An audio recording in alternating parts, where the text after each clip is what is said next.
क्या ये मतलब एक बहुत ही हैरान करने वाला विरोधाभास नहीं लगता कि जिस बच्चे को स्कूल में बाकी बच्चों के साथ बैठने तक की इजाजत नहीं थी, हाँ, और जिसे पानी पीने के लिए भी मतलब किसी सवर्ण की दया पर निर्भर रहना पड़ता था। बिल्कुल, उसी इंसान ने आगे चलकर उस पूरे देश के लिए नियम बनाए जिसने कभी उसे हाशिए पर धकेल दिया था। मतलब सोच कर देखिए, ये किसी फिल्म की कहानी नहीं है। अरे बिल्कुल नहीं, ये तो उस शख्सियत की असल जिंदगी है जिसने भारत के पूरे कानूनी और सामाजिक ढांचे को हमेशा के लिए बदल कर रख दिया। हाँ, तो ज्ञानस्थली मधेपुरा यूट्यूब चैनल के इस विशेष जयंती अंक की इस विस्तृत चर्चा में आज हम केवल एक महान नेता की बात नहीं कर रहे। एकदम सही, हम उस इंसान की बात कर रहे हैं जिसने सदियों पुरानी जंजीरों को तोड़ने का एक ऐसा ब्लूप्रिंट तैयार किया ना, जिस पर आज हमारा पूरा आधुनिक भारत खड़ा है। हाँ जी, आज बात हो रही है भारत के संविधान के मुख्य शिल्पकार डॉक्टर भीमराव अंबेडकर की। ये जो आपने विरोधाभास की बात की ना शुरू में, यही उनके जीवन की सबसे बड़ी सच्चाई है। देखिए, जब हम किसी ऐतिहासिक व्यक्तित्व को देखते हैं तो अक्सर उनके जीवन को कुछ तारीखों या बस उपलब्धियों तक सीमित कर देते हैं। हाँ, अक्सर ऐसा ही होता है। हर साल 14 अप्रैल को उनकी जयंती मनाई जाती है, ये तो एक तथ्य है। लेकिन इस तथ्य के पीछे का जो समाजशास्त्र है, जो राजनीति विज्ञान है, वो समझना बहुत जरूरी है। खासकर उन लोगों के लिए जो यूपीएससी या एसएससी जैसी प्रतियोगी परीक्षाओं की तैयारी कर रहे हैं। बिल्कुल, या फिर जो लोग भारतीय लोकतंत्र की नींव को गहराई से समझना चाहते हैं। उनका सफर केवल एक व्यक्ति का संघर्ष नहीं था, वो एक नए राष्ट्र के निर्माण की पूरी प्रक्रिया का सबसे जीवंत दस्तावेज है। मैं पूरी तरह सहमत हूँ और इसीलिए हमारी इस चर्चा का उद्देश्य डॉक्टर अंबेडकर के जीवन के केवल तथ्य गिनाना नहीं है। हमारा मकसद तो ये डिकोड करना है कि कैसे मतलब कोई इंसान इतनी भयानक सामाजिक कड़वाहट से गुजरने के बाद भी बदले की भावना से नहीं भरता। हाँ, बल्कि न्याय और समानता की भावना से भर जाता है। यही तो कैसे एक व्यक्ति खुद एक विचारधारा बन जाता है। तो चलिए शुरुआत उनके जन्म और शुरुआती जीवन से करते हैं। जहां से सब शुरू हुआ। हाँ, 14 अप्रैल 1891 को मध्य प्रदेश के मऊ में उनका जन्म हुआ। माता का नाम भीमाबाई और पिता का नाम रामजी मालोजी सकपाल था। अब अगर हम उस दौर के सामाजिक ढांचे को देखें ना, तो ये वो समय था जब जाति व्यवस्था केवल एक प्रथा नहीं थी। बिल्कुल, वो एक अत्यंत कठोर और अमानवीय नियम हुआ करती थी। हाँ, और देखिए, यही वो बिंदु है जहां से उनका असली निर्माण शुरू होता है। मऊ एक सैन्य छावनी थी जहां उनके पिता सेना में सूबेदार थे। मतलब एक सैन्य पृष्ठभूमि होने के बावजूद उन्हें इतना कुछ सहना पड़ा। हाँ, यही तो विडंबना है। एक सैन्य परिवार से होने के बावजूद सामाजिक स्तर पर उन्हें और उनके परिवार को जिस गहरे भेदभाव का सामना करना पड़ा, वो सच में अकल्पनीय है। मैंने पढ़ा है कि स्कूल में अलग बैठना, संस्कृत पढ़ने से रोका जाना। हाँ, और बैलगाड़ी वालों का उन्हें बिठाने से मना कर देना, ये केवल घटनाएं नहीं थीं, ये एक बच्चे के अवचेतन मन पर किए गए लगातार प्रहार थे। और यही बात ना मुझे सबसे ज्यादा सोचने पर मजबूर करती है। मतलब मनोविज्ञान कहता है कि अगर किसी बच्चे को लगातार ये एहसास दिलाया जाए कि वो कमतर है, तो वो उसी हीन भावना को सच मान लेता है। एकदम सही कह रही हैं। या तो वो अवसाद में जा सकता है या समाज से एक हिंसक नफरत पाल सकता है। हाँ, लेकिन डॉक्टर अंबेडकर के मामले में ऐसा कुछ नहीं हुआ। मुझे तो ये ऐसा लगता है जैसे कंक्रीट की सख्त सड़क को चीरकर कोई पौधा बाहर निकलता है। हाँ, क्या बात है, बहुत ही बेहतरीन उपमा दी है आपने। शुक्रिया। मतलब उन्होंने उस सारे अपमान को, उस पूरी नकारात्मक ऊर्जा को एक भट्टी की तरह इस्तेमाल किया, जिसने उनके भीतर कुछ ऐसा गढ़ा जिसे कोई तोड़ नहीं सकता था। हाँ, उन्होंने इस व्यवस्था को अपना भाग्य मानने से साफ इनकार कर दिया था। इसे समझने के लिए हमें उनके रिस्पॉन्स मैकेनिज्म यानी प्रतिक्रिया देने के तरीके को देखना होगा। वो कैसे? उन्होंने बहुत जल्दी समझ लिया था कि अगर वे इस सामाजिक व्यवस्था से सड़क पर लड़ेंगे तो कुछ नहीं बदलेगा। इस अमानवीय व्यवस्था की जड़ें अज्ञानता और सदियों पुराने सत्ता के समीकरणों में बहुत गहराई तक धसी हुई थी। तो फिर उन्होंने क्या रास्ता चुना? उन्होंने इसे जड़ से उखाड़ने के लिए जो रास्ता चुना वो था बौद्धिक सशक्तिकरण। उन्होंने उस भेदभाव को अपनी कमजोरी नहीं बनने दिया, बल्कि उसे एक ऐसे चश्मे में बदल दिया जिससे वे समाज की असल बीमारियों को देख सकें। और इसी ने उन्हें उनकी सबसे बड़ी ढाल की तरफ मोड़ा। मतलब उनकी शिक्षा। बिल्कुल, शिक्षा ही उनका सबसे बड़ा हथियार थी। और शिक्षा के मोर्चे पर उनका जो सफर है ना, वो तो प्रतियोगी परीक्षाओं के नजरिए से भी एक बहुत बड़ा और महत्वपूर्ण अध्याय है। उच्च शिक्षा प्राप्त करने वाले पहले कुछ भारतीयों में उनका नाम आता है। हाँ, ये कोई छोटी बात नहीं थी उस समय। उन्होंने अमेरिका की कोलंबिया यूनिवर्सिटी से पीएचडी की और लंदन स्कूल ऑफ इकोनॉमिक्स से डीएससी यानी डॉक्टर ऑफ साइंस की डिग्री हासिल की। अब यहाँ एक सोचने वाली बात है। जी, बताइए।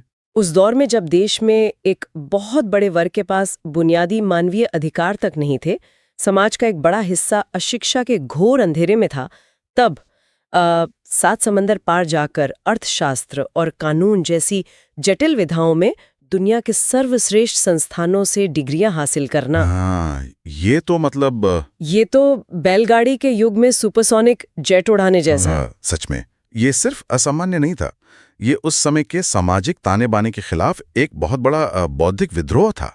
कोलंबिया यूनिवर्सिटी और लंदन स्कूल ऑफ इकोनॉमिक्स में उन्होंने सिर्फ किताबें नहीं पढ़ी, तो और क्या किया उन्होंने वहाँ? वहां उन्हें एक ऐसा वैश्विक नजरिया मिला ना, जी। जिससे वे भारत की समस्याओं का तुलनात्मक अध्ययन कर सकें। उन्होंने वहां दुनिया भर के लोकतांत्रिक विचारों को समझा, पश्चिमी देशों के मानवाधिकारों का अध्ययन किया। मतलब एक ग्लोबल पर्सपेक्टिव मिल गया उन्हें। हाँ बिल्कुल।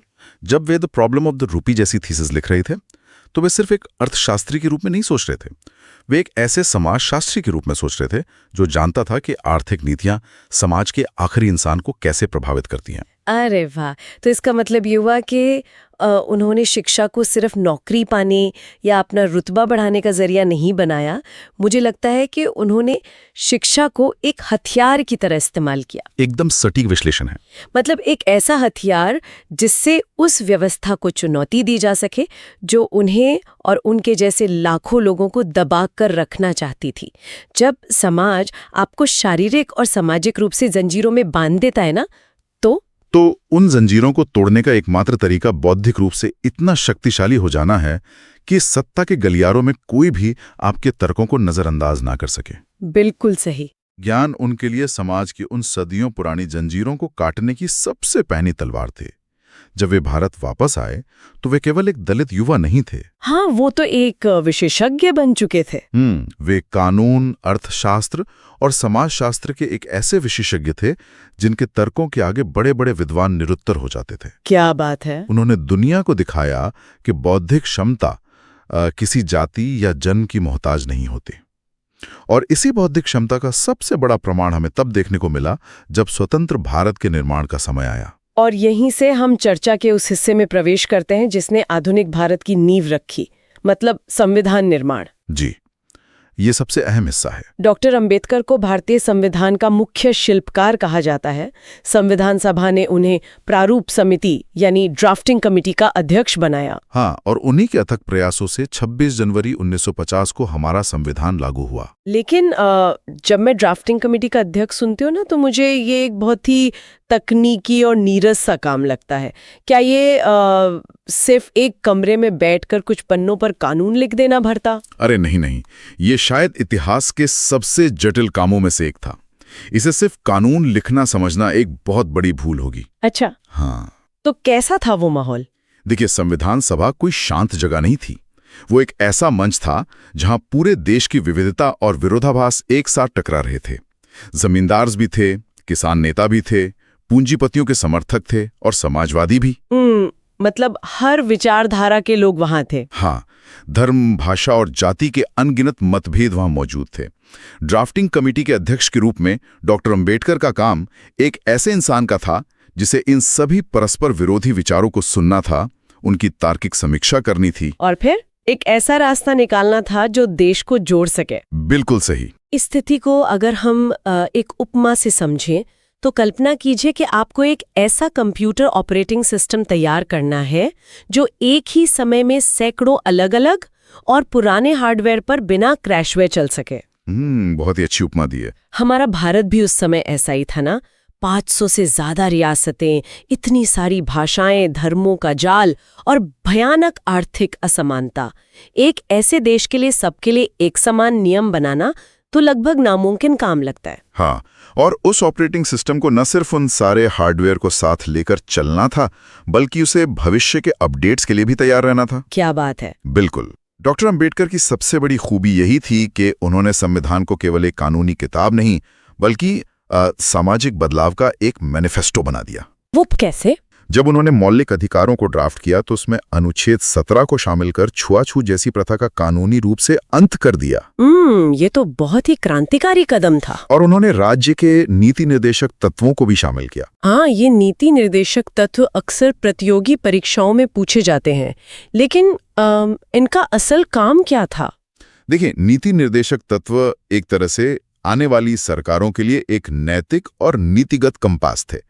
डॉक्टर अंबेडकर जानते थे कि 1950 का भारत इतना अमीर या सक्षम नहीं था कि वो रातों रात सबको आर्थिक समानता दे सके। हाँ, उस समय तो संसाधन बहुत कम थे। इसलिए उन्होंने इन तत्वों के जरिए राज्य को ये निर्देश दिया कि भविष्य में बनने वाला हर कानून सामाजिक और आर्थिक समानता की दिशा में ही कदम बढ़ाएगा। तो मतलब उन्होंने सिर्फ राजनीतिक लोकतंत्र की स्थापना नहीं की, बल्कि सामाजिक लोकतंत्र की नींव भी रखी। एकदम सही। ये सच में एक बहुत ही भावुक कर देने वाला सफर है। मतलब जिस इंसान को बचपन में गांव के कुएं से पानी पीने का अधिकार नहीं था, उसी इंसान ने ऐसे नियम लिखे जो आज भारत के हर नागरिक को समान अधिकार देते हैं। हाँ, ये किसी चमत्कार से कम नहीं है। लेकिन मैं यहाँ एक बहुत ही कड़वा और तार्किक सवाल उठाना चाहूंगी। जी बिल्कुल, पूछिए। अगर उनका विजन इतना ही व्यापक था, अगर उन्होंने पूरे राष्ट्र के लिए इतनी बड़ी इमारत खड़ी की, तो आज के राजनीतिक और सामाजिक विमर्श में उन्हें सिर्फ दलितों के मसीहा या एक दलित नेता के एक छोटे से खांचे में क्यों सीमित कर दिया गया है? ये एक बहुत ही गंभीर सवाल है। मतलब क्या समाज ने उन्हें बांटकर उनके काम का अधूरा मूल्यांकन नहीं किया है? देखिए, ये हमारे समाज और राजनीति की एक बहुत बड़ी विडंबना है। महापुरुषों को उनके सबसे बड़े योगदान के बजाय उन्हें अपनी अपनी सहूलियत के हिसाब से खांचों में बांट देना ना आजकल एक राजनीतिक शॉर्टकट बन गया है। हाँ, ये तो है। डॉक्टर अंबेडकर को केवल एक दलित नेता कहना उनके विशाल योगदान को बहुत ही संकुचित नजरिए से देखना है। अगर हम ऐतिहासिक तथ्यों को गहराई से देखें तो उनका काम किसी एक वर्ग तक सीमित था ही नहीं। बिल्कुल, और इसी बात पे मैं आना चाहती थी। वे स्वतंत्र भारत के पहले कानून मंत्री बने। ये तो स्पष्ट है कि उन्होंने सामाजिक समानता के लिए संघर्ष किया, दलितों और पिछड़े वर्गों के अधिकारों की रक्षा की। हाँ, वो तो उनका एक बहुत बड़ा योगदान है ही। लेकिन उन्होंने विशेष रूप से महिला अधिकारों के लिए जिस मजबूती से आवाज उठाई, वो अक्सर चर्चा से गायब हो जाता है। एकदम सही मुद्दा उठाया आपने। एक देश का पहला कानून मंत्री होना और महिलाओं को संपत्ति और विवाह के मामलों में समान अधिकार दिलाने के लिए उस समय के पितृसत्तात्मक समाज से सीधी टक्कर लेना, क्या ये साबित नहीं करता कि उनका दायरा संपूर्ण भारतीय समाज था? 100% साबित करता है। महिलाओं के अधिकारों को लेकर उनका संघर्ष ना उनके संपूर्ण सामाजिक समानता के लक्ष्य का एक बहुत बड़ा हिस्सा था। मतलब वे सिर्फ एक वर्ग की बात नहीं कर रहे। बिल्कुल नहीं। कानून मंत्री के रूप में जब उन्होंने महिलाओं के लिए समान उत्तराधिकार, तलाक के अधिकार और गोद लेने के अधिकारों की बात की, तो वे किसी एक जाति की महिलाओं की बात नहीं कर रहे थे। हाँ, वे पूरे भारत की आधी आबादी को उस समय की सामाजिक जकड़न से आजाद कराने की बात कर रहे थे। उस समय उन्हें बहुत भारी विरोध का सामना भी करना पड़ा था। प्रगति को इस बात से मापा जा सकता है कि उस समाज में महिलाओं ने कितनी प्रगति की है। क्या कमाल की सोच थी। इसका मतलब उनका लक्ष्य केवल सत्ता परिवर्तन या नियमों में बदलाव नहीं था। उनका अंतिम लक्ष्य समाज की मानसिकता को बदलना था। जी बिल्कुल। वे कानून के जरिए एक ऐसे आधुनिक भारत का निर्माण कर रहे थे जहां कानून की नजर में हर इंसान केवल एक नागरिक हो, उनका लिंग, उनकी जाति या उनका धर्म उनकी हैसियत तय ना करे। यही कारण है कि उन्हें एक न्यायपूर्ण समाज का वास्तुकार कहना ज्यादा सटीक है। वे एक ऐसे अर्थशास्त्री, समाजशास्त्री और विधिवेत्ता थे जिन्होंने अपनी पूरी जिंदगी एक समान और तार्किक समाज बनाने में लगा दी। ये नजरिया वाकई कई गलतफहमियों को दूर कर देता है। हाँ, सच में। तो अब हम उनकी जिंदगी के एक ऐसे ऐतिहासिक पड़ाव की बात करते हैं जो उनके पूरे जीवन के दर्शन का एक निचोड़ लगता है। आप 1956 के धर्म परिवर्तन की बात कर रही हैं ना? बिल्कुल। 1956 में जीवन के अंतिम वर्षों में उनका बौद्ध धर्म अपनाना, और ये केवल एक व्यक्तिगत निर्णय नहीं था, उन्होंने लाखों लोगों को इसके लिए प्रेरित किया। हाँ, ये एक बहुत बड़ा ऐतिहासिक क्षण था। अब सवाल ये उठता है कि एक व्यक्ति जिसने जीवन भर कानूनी और राजनीतिक लड़ाई लड़ी, वो अचानक जीवन के अंतिम पड़ाव पे जाकर धर्म परिवर्तन का रास्ता क्यों चुनता है? देखिए, इसे अचानक लिया गया फैसला समझना गलत होगा। ये उनके जीवन भर की समानता और सम्मान की खोज का अंतिम और सबसे तार्किक कदम था। अच्छा, तो इसकी शुरुआत पहले ही हो चुकी थी। हाँ, बिल्कुल। डॉक्टर अंबेडकर ने दशकों तक हिंदू समाज के भीतर रहकर सुधार लाने की कोशिश की। उन्होंने महाड़ सत्याग्रह किया, पानी पीने के अधिकार के लिए संघर्ष किया, मंदिरों में प्रवेश के लिए आंदोलन चलाए।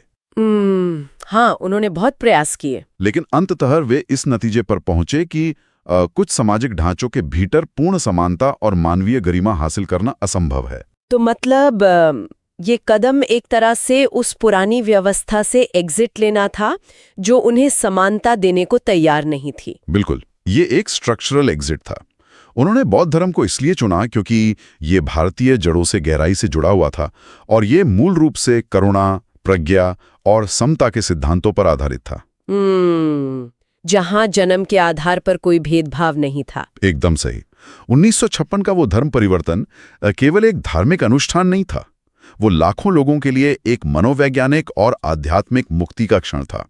ये इस बात का ऐलान था कि इंसान का आत्मसम्मान किसी भी व्यवस्था या परंपरा से कहीं ज्यादा ऊपर है। ये बहुत ही शक्तिशाली विचार है और सम्मान की इस लंबी लड़ाई को अंततः भारतीय राष्ट्र ने किस रूप में स्वीकार किया, ये भी इतिहास में दर्ज है। हाँ, भारत रत्न की बात कर रही हैं आप? जी। 1990 में डॉक्टर अंबेडकर को मरणोपरांत भारत के सर्वोच्च नागरिक सम्मान भारत रत्न से सम्मानित किया गया।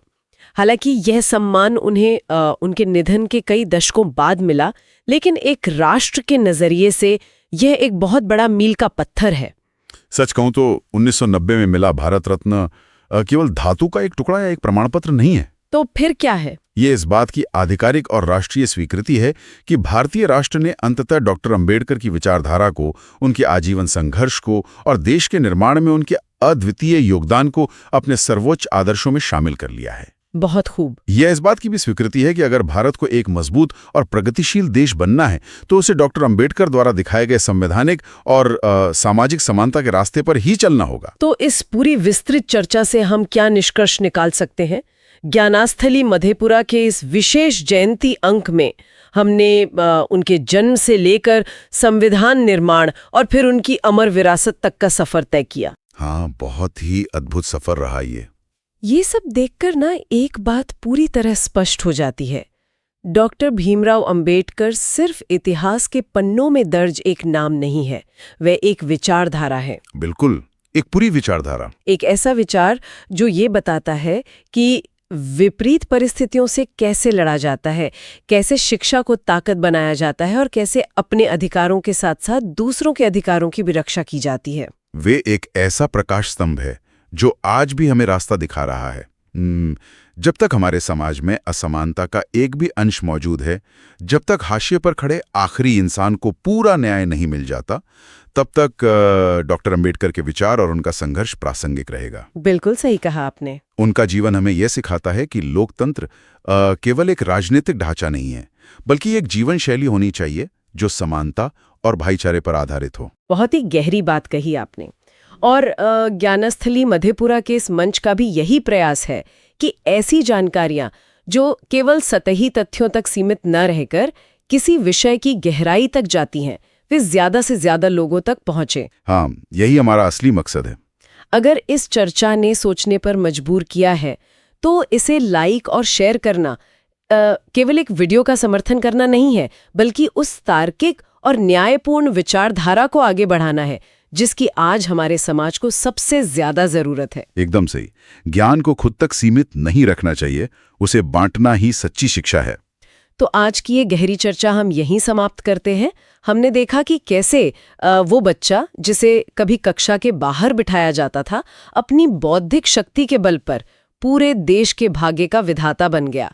डॉक्टर अंबेडकर ने ये साबित कर दिया कि शिक्षा से बड़ा कोई हथियार नहीं और न्याय से बड़ा कोई धर्म नहीं। यही उनके जीवन का असल सार है। और इसी सार के साथ जाते जाते एक गहरा सवाल यहीं छोड़कर जा रहे हैं। जरा इस पर ईमानदारी से विचार किया जाना चाहिए। आज के इस आधुनिक युग में जहां शिक्षा प्राप्त करना पहले से कहीं ज्यादा आसान है, क्या हम उस शिक्षा का इस्तेमाल सिर्फ अपनी डिग्रियां बढ़ाने, अच्छी नौकरियां पाने और अपनी प्रोफाइल मजबूत करने के लिए कर रहे हैं? ये एक बहुत ही चुभने वाला सवाल है। या फिर क्या हमारी शिक्षा का थोड़ा सा भी इस्तेमाल उस सामाजिक समानता, उस न्याय और उस सशक्तिकरण को हासिल करने के लिए हो रहा है जिसका सपना डॉक्टर अंबेडकर ने हम सबके लिए देखा था? सोचने वाली बात है।